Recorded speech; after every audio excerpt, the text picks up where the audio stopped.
Galerinha, tudo bem com vocês? Dando continuidade aqui ao nosso conteúdo de estatística inferencial, nós estamos estudando aí a probabilidade e nós estudamos na última aula a distribuição de probabilidade de uma variável discreta. E agora nós vamos ver a distribuição de probabilidade para uma variável contínua. Dentre as distribuições de probabilidade de uma variável contínua, a mais importante, mais utilizada é a distribuição de probabilidade chamada normal, tá? Normal. A distribuição normal é a distribuição de probabilidade mais importante, mais utilizada em estatística, porque a maior parte dos eventos, dos fenômenos que nós observamos na sociedade, dos fenômenos observados na natureza, eles seguem a distribuição normal, tá, de probabilidades. Então, se você for lá estudar, por exemplo, a altura de uma população, aí você for lá pesquisar a altura de todos os habitantes da população brasileira e formar um gráfico, esse gráfico vai se comportar como uma distribuição normal de probabilidade. Tá? Da mesma forma que se você for pesquisar lá sobre a massa de todos os habitantes da população aqui do Brasil e construir um gráfico, você vai observar que esse gráfico vai se comportar como uma distribuição normal de probabilidade. Se você for lançar lá uma moeda, né, e verificar quantas vezes dá cara e você for fazer um gráfico, e quanto mais você aumentar o número de vezes que você lança a moeda, mais você vai ver que o gráfico vai se comportar como gráfico de uma distribuição normal. Da mesma forma, se você lançar um dado e observar o número que dá para cima e calcular as probabilidades e fazer uma distribuição de probabilidade, após você repetir isso aí muitas vezes mesmo, você vai observar que o gráfico vai se comportar como o gráfico de uma distribuição normal de probabilidade. Tá? Então, simplesmente, a distribuição normal de probabilidade é a distribuição mais importante, é a distribuição mais utilizada e é a distribuição de probabilidade que descreve a maior parte dos fenômenos que nós observamos na natureza e na sociedade. A distribuição normal de probabilidade, ela tem essa forma aqui, tá? Essa forma gráfica. Essa forma gráfica aqui, onde você pode observar aqui de um sino, tá? De um sino. Observa aqui que vem aqui, né? Mais próximo, quase zero. Ela não é zero, tá? Ela fica muito próximo do zero, mas não é zero. E ela vem subindo, vai subindo, vai subindo, vai subindo, até atingir aqui um pico. E aí ela desce. Então essa distribuição aqui, né, na forma de sino, tá? Na forma de sino, é característica da distribuição normal de probabilidade, tá? Observa que aqui no meio, nessa linha verde aqui, ó, nós temos o que? Nós temos a média, tá? A média. Né? Como nós estamos trabalhando agora com estatística inferencial, nós estamos trabalhando com população, nós temos aqui a média populacional.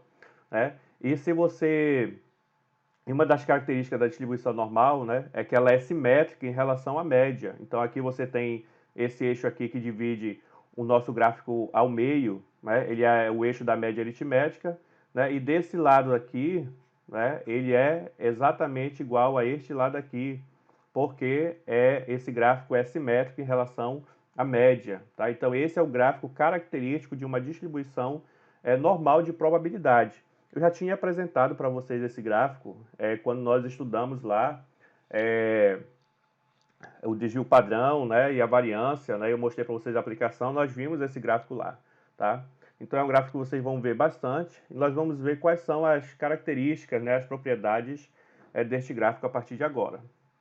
Então olha só, quais são as principais propriedades da distribuição normal? Tá? Quando falar em distribuição normal, vocês logo associam a distribuição normal àquele gráfico lá que tem a forma de um sino, tá? Onde aqui ao meio você tem a média. Tá?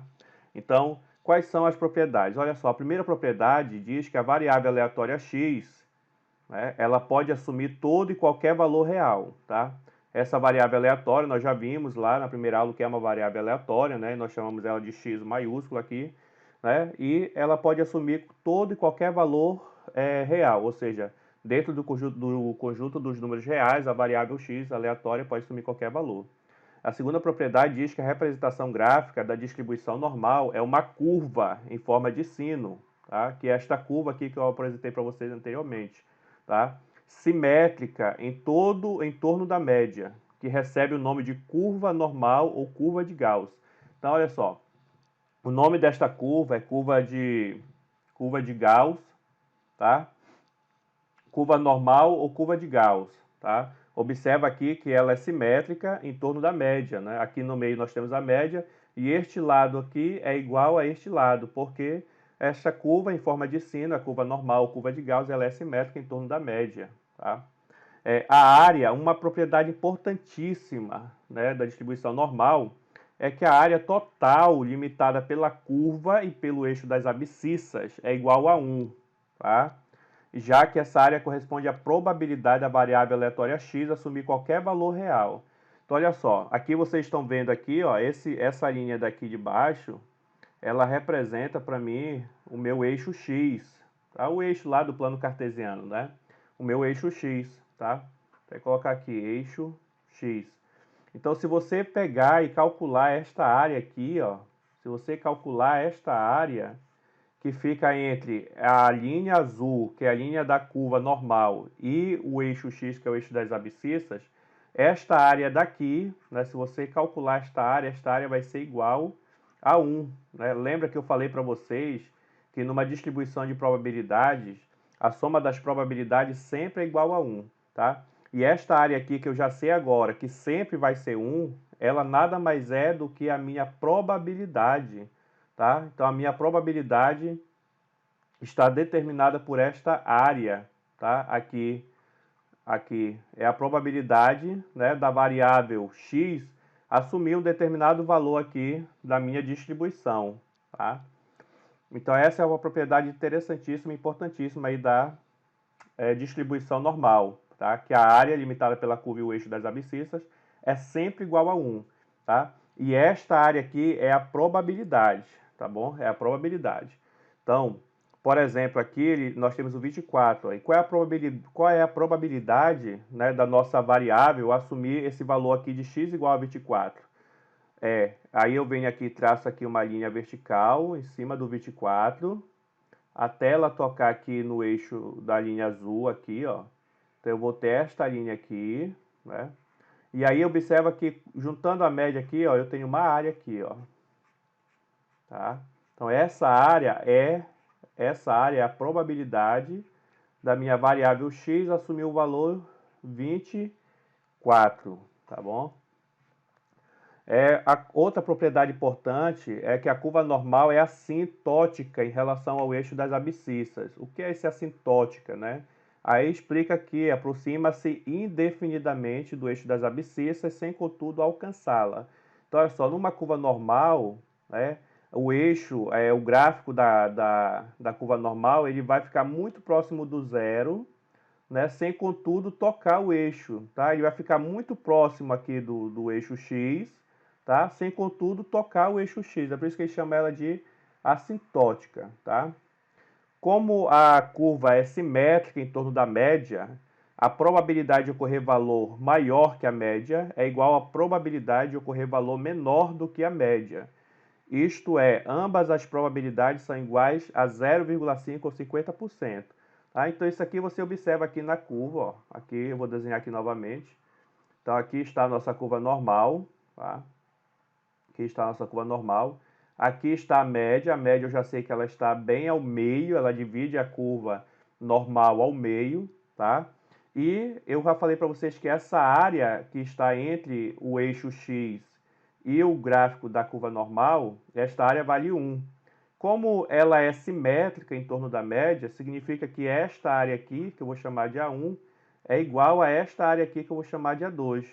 Ou seja, esta área aqui representa a probabilidade de x ser maior que a média. E esta área aqui representa a probabilidade de x, que é a minha variável, ser menor que a média. Então, observa que essa probabilidade aqui de x ser maior que a média é igual à probabilidade de x ser menor que a média. E ambas as probabilidades são iguais a 50%. Por que 50%? Porque a média divide a minha curva normal ao meio. Então, eu tenho 50% para cada lado. E uma outra propriedade importantíssima que nós utilizamos muito, né, é que toda variável normal x, com média μ e desvio padrão sigma, pode ser transformada em uma variável z, tá? Isso aqui é chamado de padronização.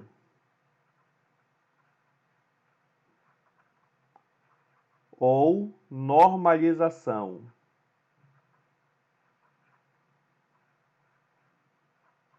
Padronização ou normalização. Então, o que acontece, né? A variável x, né? A gente escreve assim que a variável x é uma variável que tem uma distribuição normal com a média μ e uma variância sigma, tá? Toda variável, né, que tem uma distribuição normal, ela pode ser padronizada ou normalizada, tá? E aí ela vai ser transformada em uma variável z, que tem uma distribuição normal, só que a média vai ser 0 e a variância vai ser 1. Então, olha só, para você calcular as probabilidades lá numa distribuição normal, você vai ter sempre que ter o valor, né, do desvio padrão e o valor da média, né? E aí você teria que aplicar uma fórmula, né, uma fórmula muito grande, que daria um trabalho enorme para calcular e não daria um resultado totalmente exato, né? Então, quando você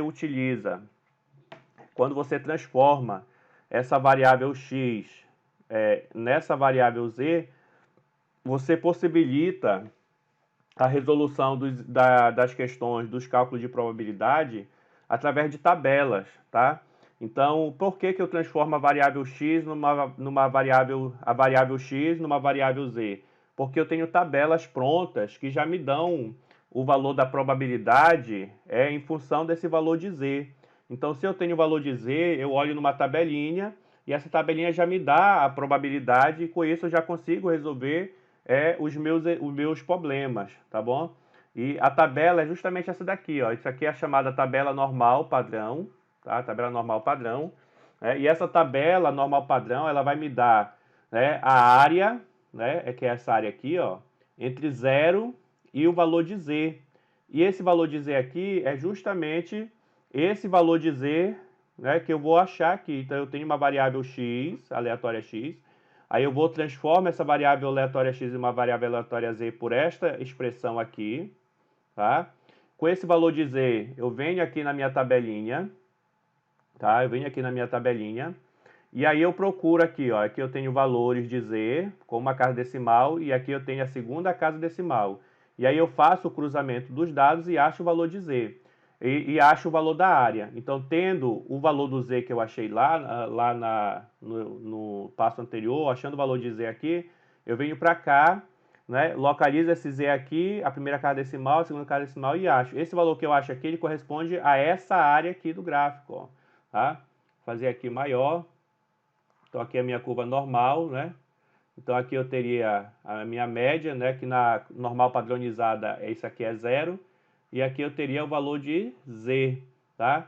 E este valor que tem aqui é esta área aqui compreendida entre 0 e z. Então, com isso, você consegue resolver os problemas de distribuição normal sem precisar usar um software, né? Ou sem você precisar aplicar uma fórmula muito complicada, né? De forma bem simples e direta, você consegue determinar as probabilidades tendo uma tabela de distribuição normal padrão, tá? É por isso que foi desenvolvida essa padronização da variável aleatória x, transformando ela em uma variável aleatória z, para que fosse possível aplicar essas tabelas e você fazer os cálculos das probabilidades com uma facilidade maior, né? É claro que lá, né, se você for trabalhar com pesquisas, você vai ter um software, né, que pode fazer o trabalho para você, mas vai que em um determinado momento você não tem lá o software, ou você não tem um computador na mão, você não tem a ferramenta, você precisa fazer o cálculo. E com essa tabela aqui você consegue fazer o cálculo da probabilidade numa distribuição normal de forma mais tranquila, né? Apenas com a tabela e fazendo essa continha aqui, tá? Então nós vamos ver no próximo vídeo, né, a resolução de alguns exemplos, né, para a gente entender como é que a gente faz a aplicação dessa tabela e como é que a gente calcula, né, as probabilidades lá numa distribuição normal, tá bom? Até mais.